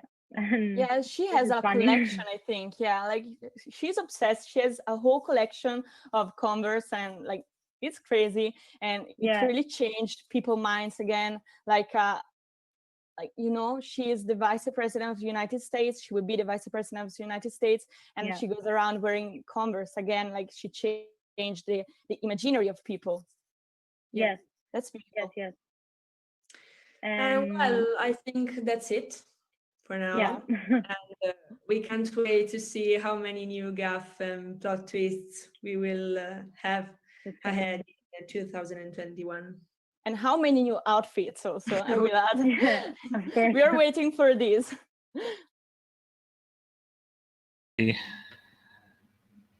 Thank you, Sofia. Thank you, Anna. Thank you, Alessia, for your light interlude and your light stories, freshen up also the mood of our program, and lots of coverage we have devolved rightfully to critical stories in what has been a truly remarkable year. We should move now to our final part of this program, of this episode. We have now 3 final segments. The first one is from Camilla and Rebecca from Team US Affairs. They are going to talk about what's to expect also for the future, also in terms of the Biden administration policies for the future of the environment. Thank you, Ennio. So, as Ennio said, we are going to talk about the environmental issue, in particular after the COVID-19 crisis. Is it true that we will get a greener world? So, from one side, this is true because the coronavirus emergency has constricted almost every country in the world to quarantine restriction. And, for example, flights were cancelled all over the world, and most people practice work remotely. And this caused a dramatic decrease on the vehicle traffic. And all of these changes brought a sudden drop in carbon emissions. So, as the head of the European Public Health Alliance said, comparing satellite photos before and after the closure of the borders is evident a significant change of the air quality.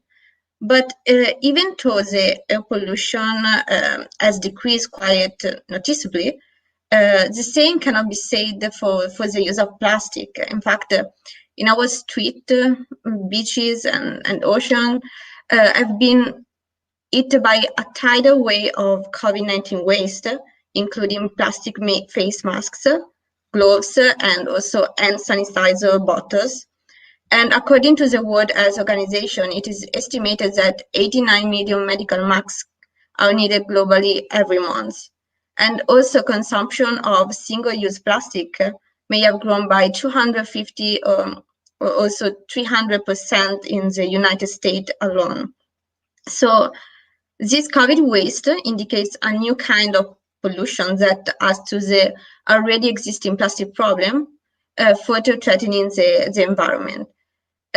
Historical data said that about 70% of coronavirus plastic will likely become waste, clogging our landfills and also floating in our seas. And the costs are staggering. So, for example, this year, new restrictions on use of plastic were to come into force in a number of Western countries.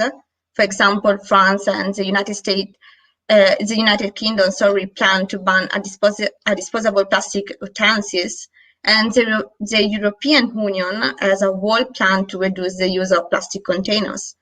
The scale of the current pandemic will probably force to reconsider this legislative decision and, in general, the role of plastic.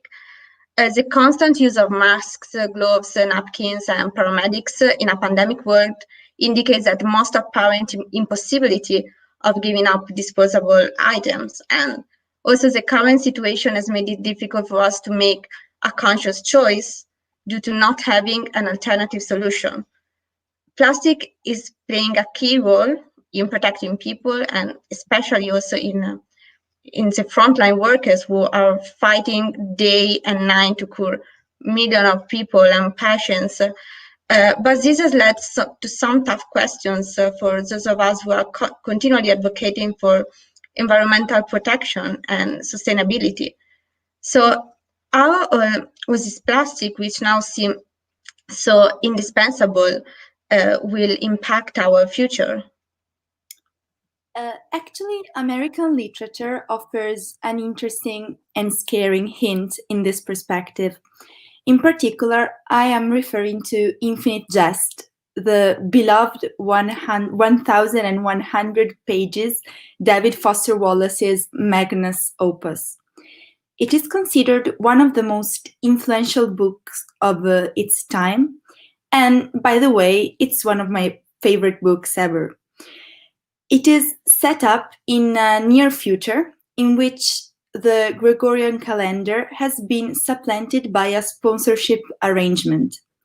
The world has become so covered up with waste that the only way to economically dispose of it is to literally sell the calendar years to big corporations, who, in exchange, take charge of the rubbish for advertising purposes. Moreover, the United States, in a desperate search of somewhere to put its flag, has practiced experialism, which sounds like the opposite of imperialism, but which in fact has been carried out according to the same logic of exploitation. That is, the US has forcibly donated a whole scoop of its northern territories to Canada and flung all of its hazardous waste into it. The Great Concavity, a toxic wasteland that was gifted to Canada by the US, is now thoroughly irradiated and disposal, overcast by a drooling and piss-colored bank of teratogenic clouds, to say it using David Foster Wallace words. Experialism is not included in Biden's agenda yet. So, leaving aside literary dystopias, what is Biden's plan for COVID waste disposal? The environmental issue has been a key point in his campaign, particularly for gaining the consensus of the more left-oriented part of his electorate, who went for Sanders or Warren in the primary elections. Underscoring one of their most significant priorities, two prominent progressive groups, the Sunrise Movement and Justice Democrats, called on Mr. Biden to create a new office dedicated entirely to climate change that reports to the president. In fact, Joe Biden's plan to tackle climate change has been described as the most ambitious of any mainstream US presidential candidate yet. One of the main points of Biden's environmental plan is to make America the world's clean energy superpower. He's proposing to make US electricity production carbon-free by 2035 and to leave the country achieve net zero emissions by the middle of the century. However, it does not seem like the Democrats have addressed the pandemic and the climatic emergencies in a systematic way. The two topics are both extensively covered, but in separate spheres. Researchers suggest that more than 8 in 10 US adults say they make daily use of masks, meaning hundreds of thousands of masks thrown away each day. As Rebecca has already suggested, for solid waste management, municipalities are faced with the challenge of continuing essential services of waste collection and management, while at the same time accounting for growing streams of infectious waste and protecting the lives of formal and informal workers. Management of hazardous waste is essential to minimize long-term risks to human and environmental health, and this is one of the main challenges for which Biden's team has to work out a solution during the 2021, unless he plans to sell the year to the Depend adult undergarment brand, as it happens in Wallace's fiction. That's all from the environmental and waste management part. I leave the floor to Ennio again. Thank you, Camilla. Thank you, Rebecca, for your intervention. We have discussed plenty of topics tonight, but we have basically to close up with the two key figures of this 2020 run and what could be expected in their lives after January 20th.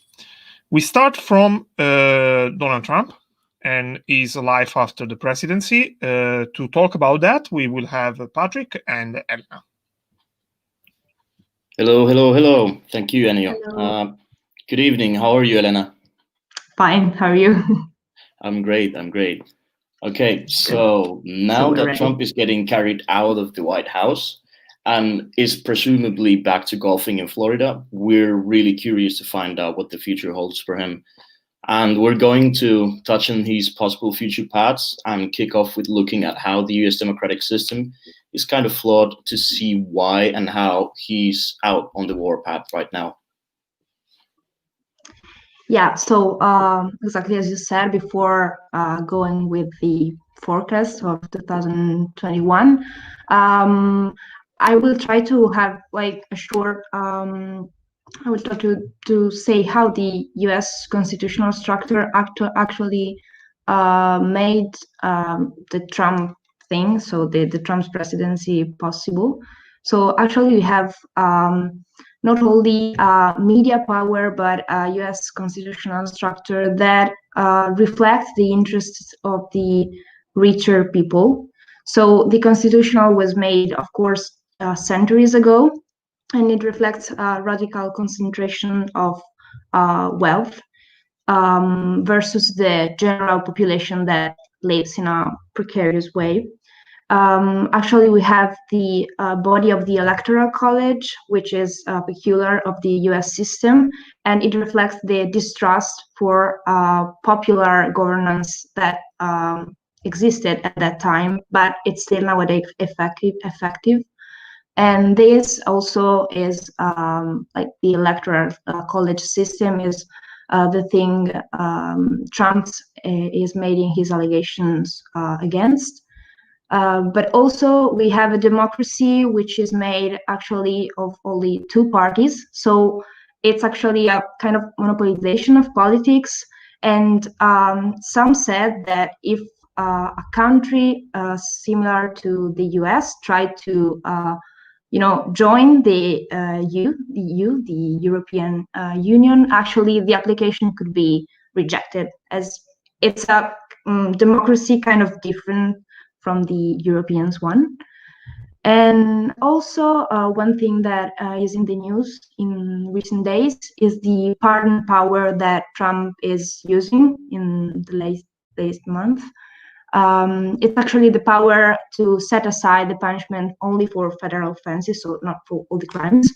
But actually the thing that was kind of strange, because all the presidents used that pardon power to pardon many people, but Trump actually was different because he pardoned mostly only person he knew personally or that were well connected. So he used it in a kind of explicit self-interested way.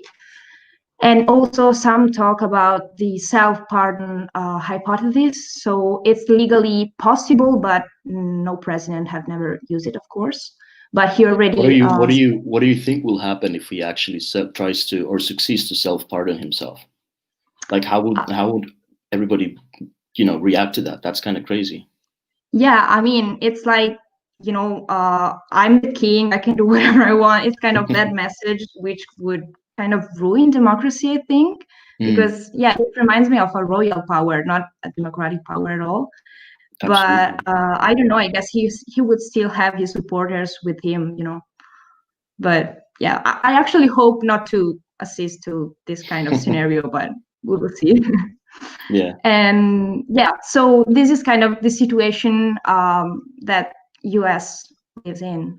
So it's true that Trump's, have exploited the media structure, the media power, but also how US is structured helped him, I guess. Well, in other terms, Trump has ensured his victory or the victory of the elites and how his policies have helped the elites.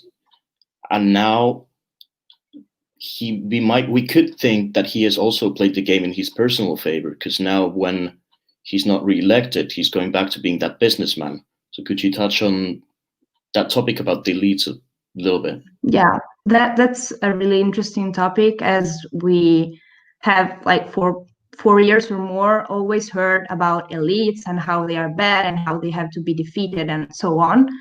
And so we should, say something more about the elites, because the elites that Trump refers to are mostly like the Democrats, the deep state, the politicians, and etc.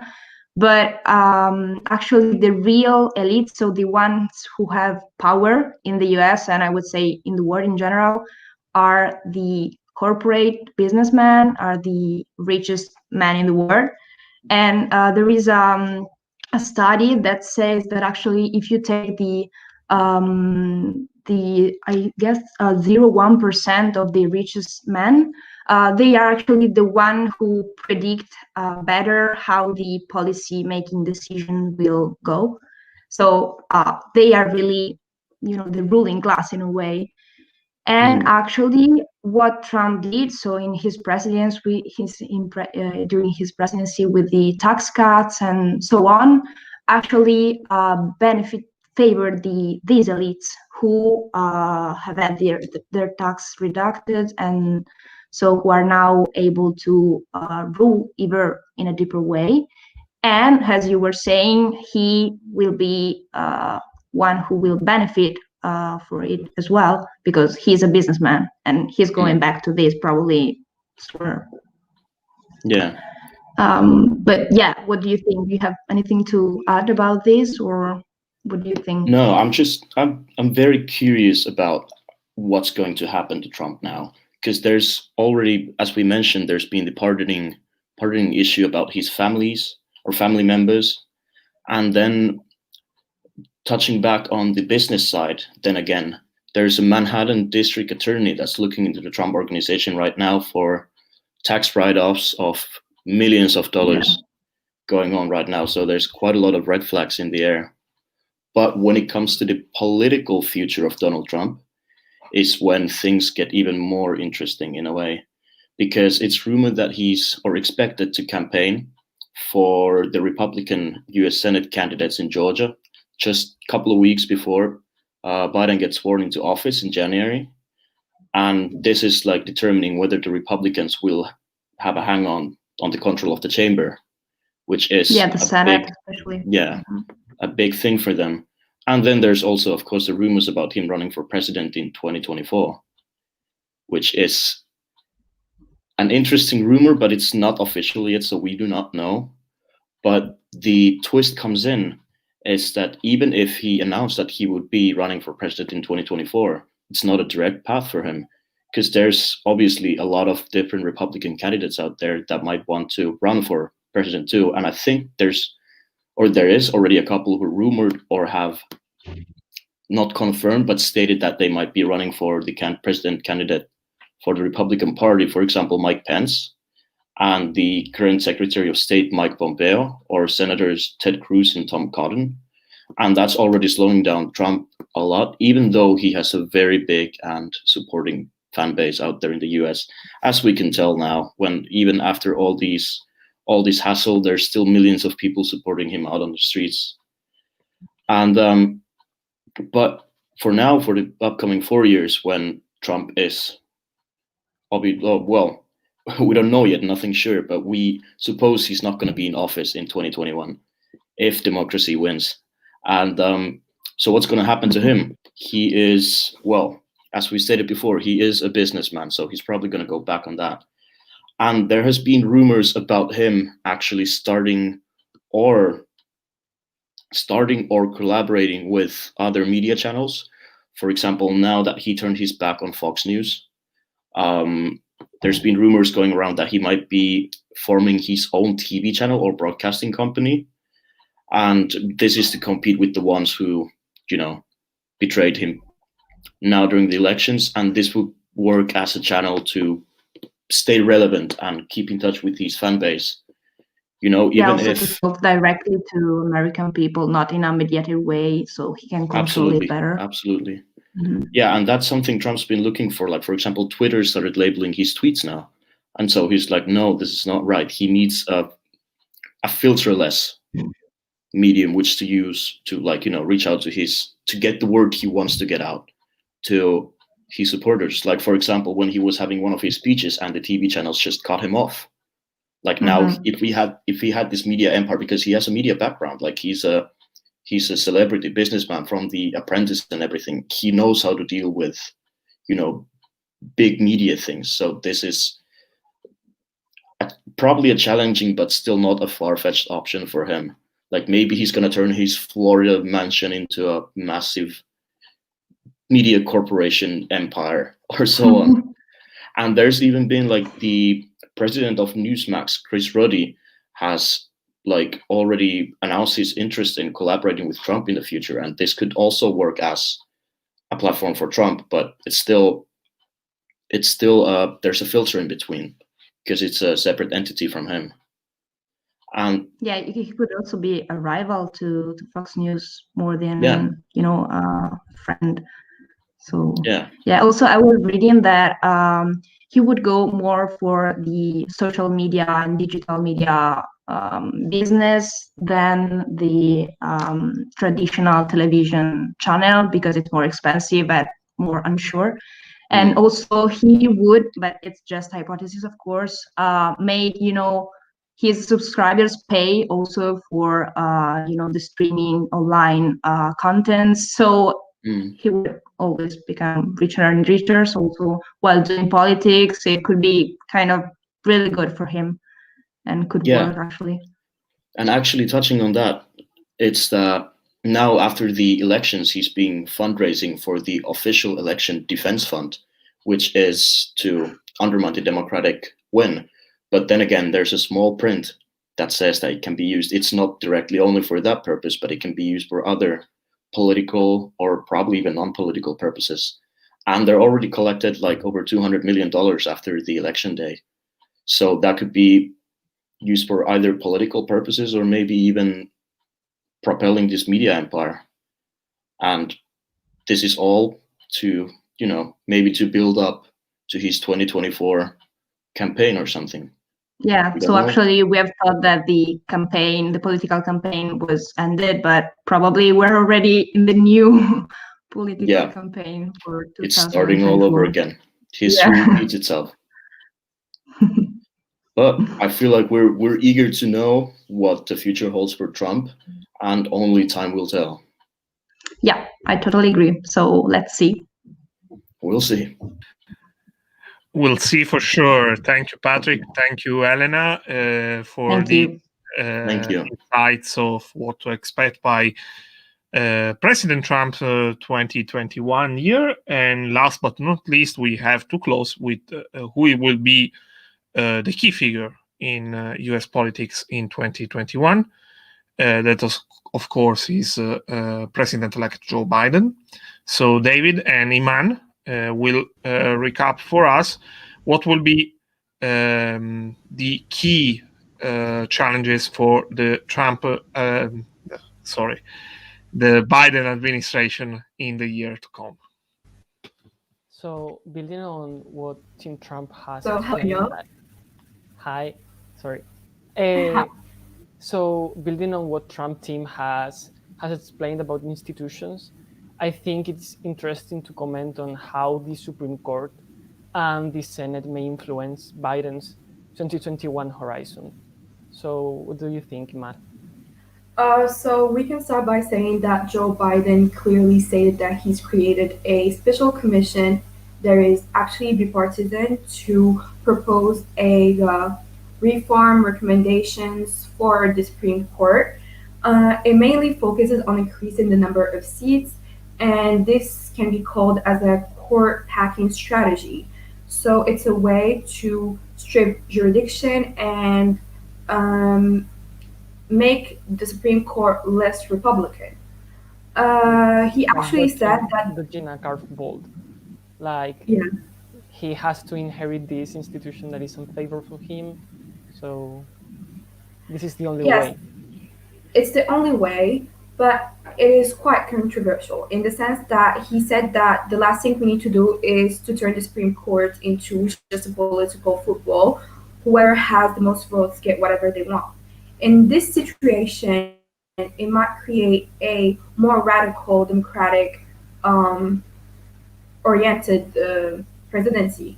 But for Biden, it would be better if he maintained a stance and he focused mainly on the idea of unifications and uniting the United States and lessening the polarized political scene. Yeah, that is, of course, a huge challenge. We have seen President Trump with his populist speech that is based in the end on separating people, saying this is an elite, this is the true people. And now Biden has this challenge to heal this death injury that is populism. He's, in the end, an anti-populist president because he seeks to unite rather than divide. So it's a very complicated task, but we'll see if he managed to do that. I also think that this sort of idea is related with the Senate. Don't you think that? Yeah, go on. Sorry. Because actually, Biden can't really change the Supreme Court because at the end of the day, it follows the Constitution that is already more to the left side. It is an independent juridic system. But the Senate can be influenced, knowing that right now Georgia still didn't elect its senators. But there is still a reluctant approach where maybe what we think is a less favorable Senate can be beneficial to Biden. A Republican Senate will able both sides to be represented and will bring this team towards the middle of the political spectrum. In that sense, Biden is working more towards appeasing the more radical Democrats, and he's working towards pushing back socialism. He thinks that progressive policies cannot be done in the current American environment, and he's encouraging more of a bipartisan action where the actual Democrats that always block certain Republican priorities are going to accept a Republican win in certain situations. I think that this is also a double-edged sword, because in the end, this Republican Senate may serve for strategic purposes of Biden. Like you were saying, it gives the perfect excuse for not implementing more radical policies, because you can say, okay, it's the Republican Senate that pushes me off. But I also think that this may be detrimental for Biden in a way, because, for example, with policies like universal healthcare system, that the Republicans have already the precedent of opposing to that. So they may serve, as you have mentioned, as a tool for Biden, but it may be also a pain in the ass. Sorry to the expression, but we saw it with Obama. So, and now I also think that continuing in the realm of health, we can talk about another challenge that Biden has to face in 2021. That is the vaccination campaign. As we have already mentioned, Trump is a populist leader, and he has managed to debunk trust on science during his term. And now Biden has to make people trust again on science and on the vaccine, a vaccine that has been rushed, that for many many believe that the protocols haven't been respected. And I also think that there's an implication of racial identity here, because Black people have already a bad experience with the Tuskegee experiment that essentially treated Black people as lab rats for syphilis. So making Black people trust this vaccine, it's a challenge. What do you think? Yes, of course. There's a lot of reluctancy and distrust in the sense that Biden is trying his best to describe vaccination as a patriotic duty. But this distrust doesn't only appear in issues like vaccination, but also in the overall promises that Biden did. The African American community and voters that Biden did not necessarily speak of their own interest, and there is a feeling where they were used only for the votes and to get elected. We can speak again about the unification, where in this case the unification should be a process to include everyone, and not only a facade among like senators. It should include different ethnicities, nationalities, and it should create equity but also equality. For vaccination, mainly, we know that African Americans are touched more by COVID for reasons of inequalities within the health system where they can't access the best services.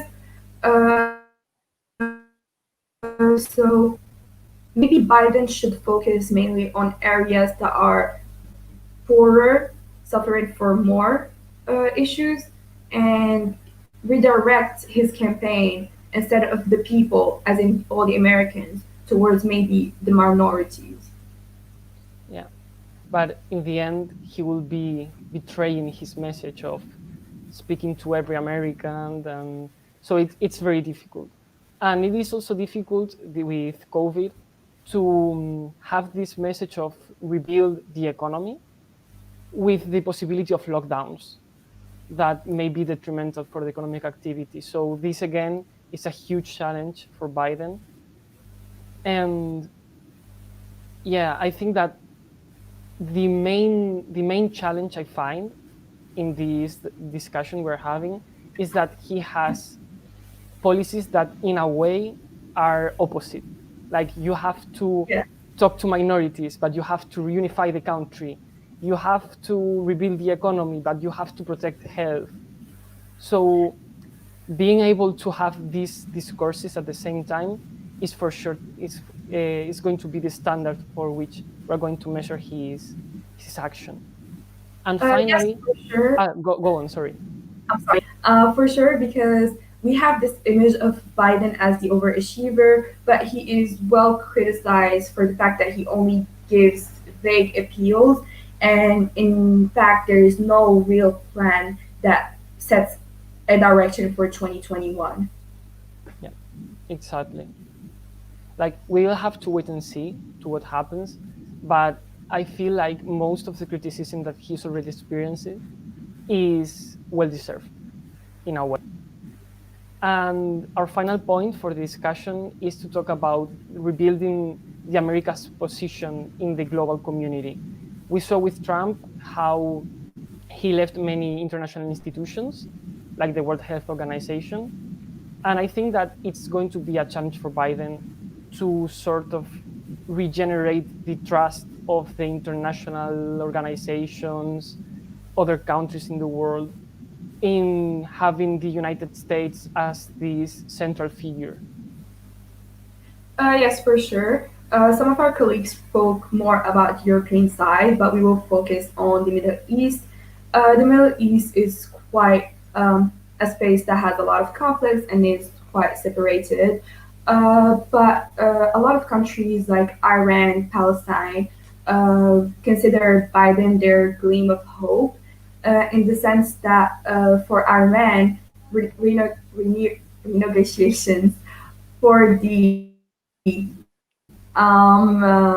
for the nuclear plant are gonna start again, and maybe they can lessen the punishments on them. Also for Palestine, we can't say that Biden will undo what Trump did by transferring the embassy to Jerusalem, but he will include both parties in discussions instead of only Israel. I fear that on the election day, the Israeli president congratulated Biden in a way that made me feel this isn't going in a good direction for the conflict, because it's like a continuation of that. But we have to see. Yeah. Overall, the American international policy is mostly about their influence and their presence within conflicts as a mediator, but their physical presence is said to be reduced. America is planning to reduce its footprint and military and maritime presence, in the sense that there will be cuts on the military budget, and Biden will encourage mostly technology instead of actual physical interventions. Yeah. Okay, so I think we are done. Thank you, guys. Thank you, David. Thank you, Iman, and thank you to everybody. Because we are approaching the end of the line of our program. Before any final remarks from me would be redundant, perhaps. I just want to read out the list of the 35 members of Good Night and Good Luck, and of all the students who have participated across these months for the program. We start from Team Biden. Team Biden has David Cortez, Emmanuel Lutati. You just listen to them. In fact, Lorenzo Fornaciari, Anna Padovan, Sofia Rosti, and Davide Staggi. Team Foreign Affairs has Alessia Carretti, Mariana Manukian, Simona Monzani, Gaia Podighe, and Olli Ting. Team New Media has Sara Congedi, Alessia Pinghiali, Francesca La Gioia, Maria Vittoria Maccarone, Esther Salvatore and Francesca Zandrini. Team Old Media, Anita Monaco, Alessia Quercini, Giulia Repetti, Raikona Russamova, Giulia Savoio, and Joanna Tazzi. Team Trump, Serenella Carotozzolo, Elena Chiarini, Lavinia Cicchella, Patrick Lamberg, Rachele Mordenti, and Giulia Santorum.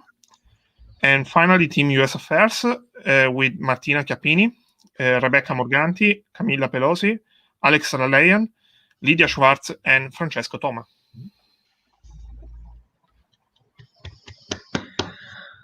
On behalf of everyone, congratulations and a big applause, a big round of applause from everyone to everyone. It has been a great group work. I'm admired, seriously. So that's all, folks. Ennio, do you want to add something? Or Thank you. Thank you to anyone who has listened to us, who has written to us, who has interacted with us on social media, on Instagram and on Facebook or Twitter. Thank you to Marta Crisi Giovanni and the whole crew of Radio Bocconi. Thank you to all Bocconi University teachers who have believed in this project, who have participated across the election night marathon. Thank you to all the guests we've had across these 9 episodes. Thank you, everybody. Thank you all. I really love this podcast because it has, by the way, it has brilliantly performed, but it has a pretty interesting story because it's a story of a series of seriously unfortunate events that have been transformed in something incredibly good. The original idea for the television and culture course was to have some live marathon, actually live in presence in a Bocconi room somewhere. And immediately after I've proposed this idea to the director of Clerk, all the deans that I want to thanks personally, and also the coordinator of arts and culture, of course. But in any way, the 2 weeks after these, 1 week after the proposal, then the pandemic exploded, and so we had to find a way to make something not only that gives us the possibility to analyze the election, that is the simplest thing to do in these circumstances, but to remain a cohesive community, even if in the possibility of working in distance, as in the end of the day it happened. So it's a series of unfortunate events that's become something good. Sometimes it happens, but it's not have to be given for discounted, this kind of transformation, and every time it's always magic. Even if the radio program was not the plan A, the first choice, it was the right one. And in the end of the day, I am very happy of the outcome, even if it has been produced by very particular circumstances. So I want to thank. I have to start with Ennio, that has been absolutely great in being teaching assistant of the course, the playmaker of the program, and a very good friend. The presence of Ennio, I think, is clearly precious for everyone. And it's not a case that I have felt some sort of personal friendship, real friendship in between Ennio and the students, and they, both of them, Ennio and the students, deserve one each other.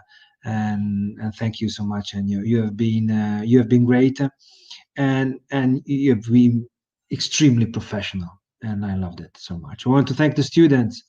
And they are the reason why I'm so, in the end of the day, very optimistic about the future, because They can be less experienced than us, but they are brighter than us.